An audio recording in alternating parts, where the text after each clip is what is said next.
C'est un entretien fleuve qu'Emmanuel Macron a accordé à un hebdomadaire allemand. Une interview dans laquelle le président revient sur son début de quinquennat, son style, il se défend de toute arrogance.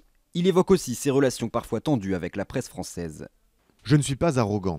Quand je visite une usine, mon équipe me dit au bout de 3 heures que j'explose l'emploi du temps. Ce que je fais, c'est mettre un terme au copinage entre politique et médias. Car depuis son élection, Emmanuel Macron se fait plutôt rare dans les médias. Fini la traditionnelle interview du 14 juillet, pas non plus de grandes conférences de presse depuis son entrée à l'Elysée.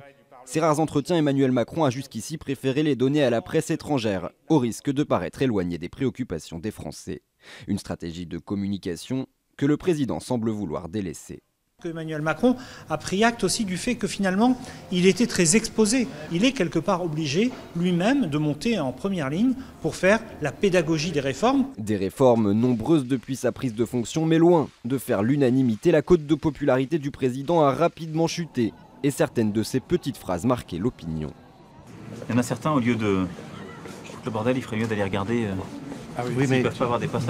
Des propos considérés par ses détracteurs comme du mépris de classe de la part du président des riches. Il y a une image qui s'est installée, une image d'un président qui finalement, alors qu'il a été élu plutôt avec un électorat de gauche, ferait une politique de droite. Donc on peut imaginer qu'il va essayer, mais c'est encore une fois une supputation, qu'il va essayer de redresser cette image. Et pour redresser son image, Emmanuel Macron a décidé de faire son retour à la télévision, un entretien d'1 heure avec 3 journalistes demain soir.